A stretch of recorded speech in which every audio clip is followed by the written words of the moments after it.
Сайн байцгаана уу? Ани байна. За, би энэ удаагийн хаан бичлэгээр сүүлийн үед Монголд нэлээд бас шуугиан тариад байгаа сэдвтэй холбогдуулаад Монгол дахь flexing culture буюу өөрийнхөө эдэлж хэрэглэж байгаа зүйлсийг бусад гайхуулах энэ хандлага.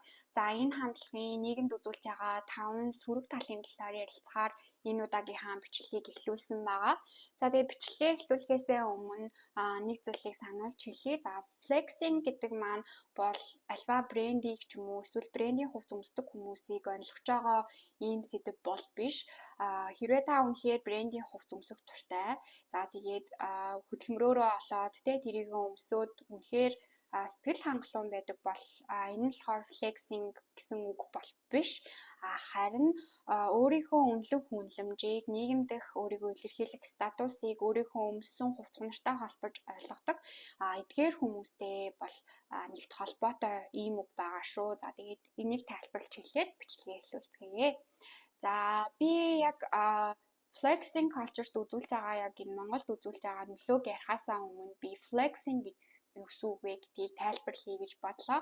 За, flex гэдэг маань show off гэсэн утгатай үг гэж хэлж болно. За, өөрийгөө гайхуулах, өөрийнхөө өмсөж байгаа зүйлс, эдэлж байгаа юмстэй эсвэл амьдарч байгаа байр амьдралынхаа хэв маягаар бусдаас өөрийгөө дээр гэдгийг нотлох энэ оролдлогуудыг болохоор flexing гэж хэлээд байгаа. За, анх энэ flexing маань хаанаас яг үүсэлтэй вэ гэхээр 2000-аад онд ерөнхийдөө энэ рэп руу хипхоп дуучид маань бол анх гаргаж ирсэн. Тэгээд ер нь бол клипнүүд дээр нь ч гэсэн агай харагддаг штеп. Алтан шүдэ ингээ гайхуулаад юм гинж минжээ яриад тэгэл агаарт ингээл доллар шидээл те. Иймэрхүү байдлаар бол анх юм sub culture буюу юм бүлгийн юм соёл байсан. За, тэгээд social media ингээд хүчтэй гарч ирэх үеэр дэлхийн одууд, инфлюенсерүүд цаашлаад ингээд баян хүмүүстэй бид нар юу хийж амьдардаг, юу эдэлж хэрэглэдгийг бид нар сошиал медиа буюу нийгмийн сүлжээгээр дамжуулаад айгүй амархан мэдэх боломжтой болсон. За, энэ нь эсвэргээрээ нийгэмд ямар хор нөлөөг авчирж байгаа вэ гэдэг талаар би ярилцъя гэж бодсон.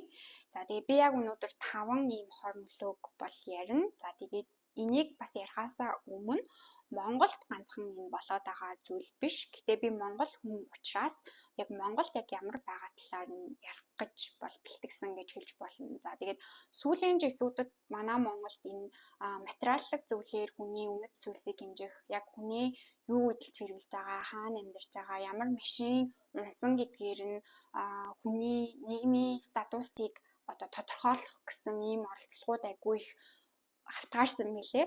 За, тэгээд энэ нь бол яг ямар зүйлсээр харагдж байна вэ гэхээр хамгийн түрүүнд яг ингээд гудамжинд ингээд авахад хүмүүс айгүй олон брендийн ийм логотой зүйлс өмсдөг болсон мэлээ. Тэгээ энийг би бурууч гэж бодохгүй байна. Бас зөвч зүйл гэж бас бодохгүй байгаа. Тэгэхээр би яг тэр хүн өөрөө таалагдаад хувцсныхан чанар нь таалагдаад өөрт нь зохиод тэр хувцсыг худалдаж авсан юм уу? Эсвэл ямар нэгэн байдлаар нийгэмд өөрийгөө нотлох гэж, бусдад таалагдах гэж тэр хувцсыг өмсөж явж байгаа юм уу бас мэдэхгүй. Тэгээд хамгийн түрүүнд эдгээр зүйлсүүд маань хавтгаарж байгаагийн бас нэг хамгийн том сөрөг тал юу вэ гэхээр хүнд хамгийн их санхүүгийн дарамтыг авчирдаг. За, санхүүгийн дарамт гэдгийг маань би яг юу гэж хэлэх вэ гэхээр хамгийн амархан жишээгээр тайлбарлах юм бол жил болгон iPhone шинэ загвараа гаргахад бол миний ойрын хүрээллээс iPhone авдаг хүмүүс байгаа. Цалингийн зээл аваад хувь хүний зээл аваад ингээд iPhone худалдаж авдаг хүмүүс байгаа. Тэг яг эдгээр хүмүүс болохоор яг ийм технологи туртай, технологиг яг ашигладаг, ажил нь үнээс холбоотой хүмүүс үү гэхээр бас үгүй. Зүгээр би жил болгон iPhone гаргахад iPhone худалдаж авах шаардлагатай, тэгж чадах чадамжтай ийм хүн шүү гэдгээ бас ийм харуулах оролдлого маягаар бол хүмүүс агүй худалдаж авдаг. Тэгээд энэ нь болохоор тэр хүнд бас ингээд нэг юм цалингийн зээл авах нэг юм дарамт үүсгэж байгаа. За, эсвэргээрээ бас хүн ингээд хувцас хунаар авах, үнэтэй байранд орох, үнэтэй машин авах зэрэгээр бол энэ санхүүгийн энэ дарамтыг өөртөө бол бий болгоод байгаа. За, энэ нь яг Саанах сэтгэл зүйн юу байгаа вэ гэхээр бусдад өөрийгөө нотлох, өөрийнхөө статусыг харуулах, өөрийгөө санхүүгийн чадамжтай хүн гэдгийг нотлох ийм оролдлого. Тэгээд энэ нь болохоор бол яг ингэ сайн бодоод үзэхээр өөрийнхөө хүсэлтээр тулгуурсан худалдаа авалт биш болоод ирчихэж байгаа юм л да. За тэгээ хоёрт энэ flexing culture маань бас монголчуудад бас ямар сөрөг нөлөө харуулад байна вэ гэхээр ийм нийгэмд ийм худлаа дүр эсгсэн ийм харилцаа айгүй их үүсгэсэн юм шиг бол мэдрэгдэж байгаа. За тэгээд энэ маань юу ч үнэ гэхээр хүмүүс одоо өөрийнхөө худалдан авах чадамж ч юм уу те өмсөж байгаа хувцас эдэлж хэрэлж байгаа зүйлс дээрээ тулгуурлаад хүнтэй найзлах скол тэр хүнтэй суух ч юм уу те үерхэх гэсэн ийм асуудлууд бас байдаг. За энэ зөвхөн Монголд байдаг зүйл бол биш, дэлхийн хагас айгүй байгаа. Тэгээд энэ худлаа ийм ийм хуурамч ийм харилцаа холбоо бол яг үнэ нийгэмд бас айгүй их аюултай. Тэгээд флекс хийж байгаа хүн дээр ч гэсэн айгүй их осолтой. Яа тэгэхээр тэгээд тэр хүн таны мөнгөнд болоод хамт байгаад байна уу? Өмсөж байгаа хувцас ч юм болоо тантай найзлаад байна уу?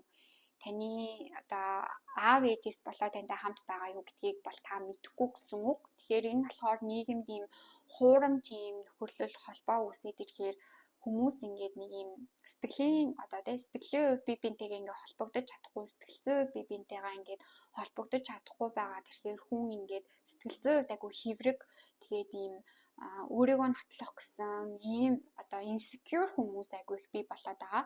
Тэгээ энэ нас Монголд сүүлийн жилүүдэд айгүй их ажиглагдсан. За тэгээ Монголдаас болоод байгаа 3 дахь энэ өөрийгөө энэ гайхуулахын соёл одоо энэ материалын ийм донтолттой холбоотой асуудал бас юу байгаа юм шиг санагдаж байгаа вэ гэхээр хүн өөрийгөө үнэлэх хүнлэмж айгүй буурсан юм лээ. Өөртөө итгэх итгэл айгүй буурсан юм шиг санагдсан. Тэгээд энэ нь болохоор сайхан хүртэл судалгаагаар гарсан. Та нар хэрэг харсан бол Америкийн их сургуулиуд нийлж байгаа судалгаа хийгээ. Тэгээд хамгийн сэтгэл готролтой үе бол яг энэ Gen Z гэдэг энэ шинэ залуучууд байгаа. Тэг яагаад энэ Gen Z те одоо бусад үеийнхэнтэйгээ харьцуулбал хамаагүй юм амар те дайн байлдаан байхгүй юм сайхан юм их тайван юм те бүх юмд бэлэн ийм орчинд өссөн хэрнээ хамгийн сэтгэл готролтой байгаа вэ гэхээр энэ яг энэ материаллык юм те юм жоохон юм хуурамч ертөнцид өсөж байгаа өөрийгөө харьцуулах боломжтой юм нийгмийн сүлжээнд өсөж байгаа учраас хамгийн их юм сэтгэл зүйн хувьд хамгийн хэврэг одоо үе юм шиг бол мэдрэгдээд тий хамгийн их сэтгэл зүйн дарамт мэдэрч байгаа үе гэдэг нь бол ялчгүй үнэн. Тэгээд энэ нь эсрэгээрээ ингээд хүн ингээ өөрийнхөө үнэлэх хүнлэмжийг ямар нэгэн брэнд өөрийнхөө одоо авч чадах амьдралын одоо мөнгөн зүйлстэй холбоод ирэхээр хүн угаасаа аз жаргалтай байж чадахгүй нь ойлгомжтой. За тэгээд энэ нас манай монголчуудад бас айгүй их хэлбэг тохиолддог болсон. Хэрвээ та өөрийгөө тэгээ зүгээр л нэг худалдаа авах чадвартай тий хүнээр мэдэрч байгаа бол хүн угаасаа өөрийгөө үнэлэх хүнлэмж нь жил ирэх тусам буурах нь бол тодорхой. За тэгээд миний бас хамгийн их ярих дуртай сэдв буюу дөрөвдөг сэдв маань юу байна вэ гэхээр consumerism гэж байгаа. За энэ болохоор хэд их худалдан авалт хийх юм хандлага бол сүүлийн жилүүдэд ихсэн. За тэгээд Монгол TikTok энэ төр бас айгүй их байдаг шүү дээ. Тэгээд нэг шүүгээгээ амар их юм юмар ингээл дүүргээл те эсвэл хувцгунаар ингээл их аваал тэгээд яг үндэ нэг хүн 50-60 гуталтэй нэг хүн 30-40 гаар цүнх бол хизээж үүрхгүй гэтэл хүний нөгөө шунал гэдэг хизээж дуусахгүй учраас амар их юм авдаг. Тэгээд энэ нь болохоор энэ өөрийгөө гайхуулах энэ flexing culture-тай бол бүр амар нарийн холбогдолтой.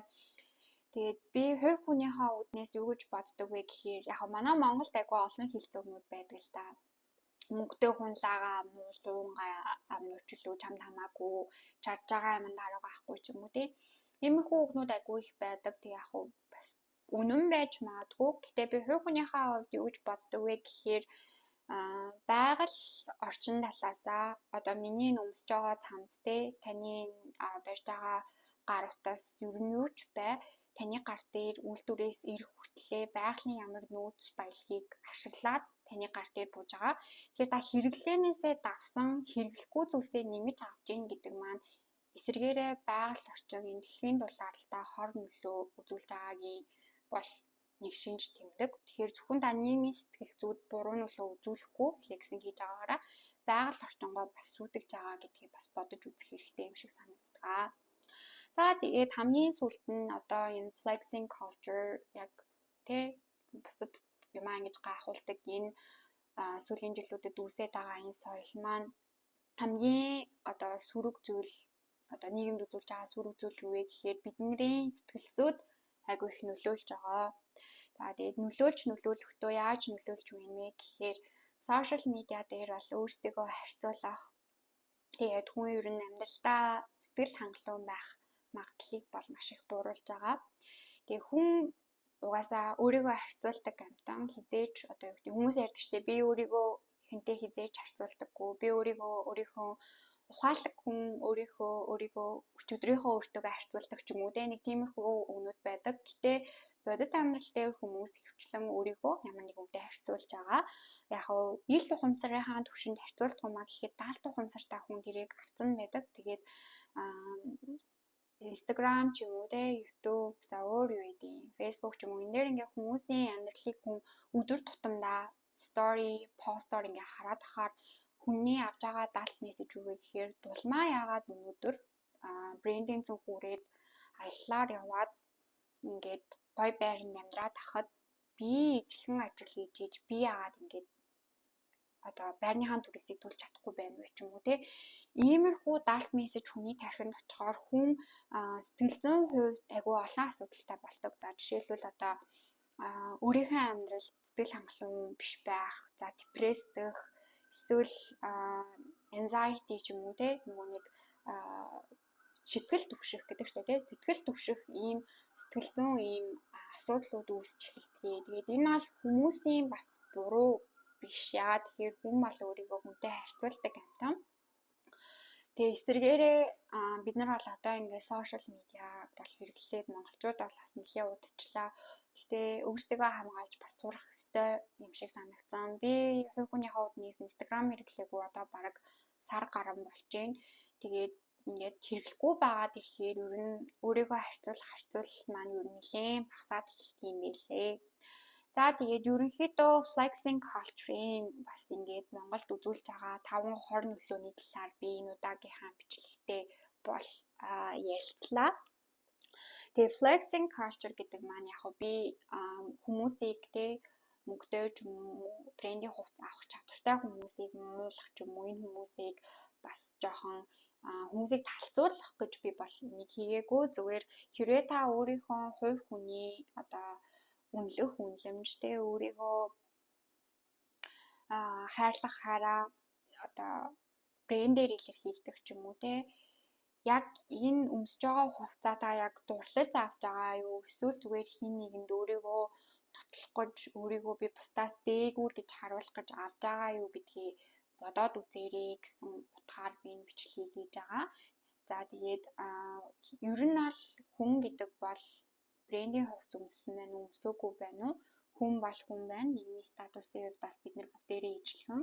Тэгэхээр альва зүйлийг авахаасаа өмнө яг дурлаж авч гин үү? Эсвэл яг нийгмийн шахалтаар би дулмаатай ижилхэн зүнх байрмаар байна гэж авч гин үү гэдгээ бас яг энгийн хүмүүс бид нар ч гэсэн бас худалдаа авалт хийхээсээ өмнө бас айгуу сайн бодох ёстой юм шиг санагцсан. Тэгээд би ч гэсэн ер нь бол яг нийгмийн дарамтнаас болоо авсан худалдаа авалтууд бол маш их байгаа. Тэгэхээр одоо тэр худалдаа авалтнуудаа бас харамсч явдаг энэ төрлийн хүмүүсийн нэг гэсэн үг. Тэгээд энэ удаагийн бичлэг таалагдсан бол доорх комент хэсэг сэтгэлээ үлдээгээрэй. Тэгээд комент хэсэг сэтгэлээ үлдээхдээ бас би бинтээгээ соёлтой харьцахыг хүсэж байна. За тэгээд энэ удаагийн бичлэгтэй байсан та бүхэндээ баярлалаа. Тэгээд дараагийн бичлэгээр яг ямар зүйлс ярмаар байна, ямар зүйлсүүдийг ер нь бас ярилцвал илүү сонирхолтой гэж бодож байна. Та бүхэн бас сэтгэлээ хуваалцаарай. Тэгээд дараагийн бичлэгээр уулзлаа. Түр баяртай.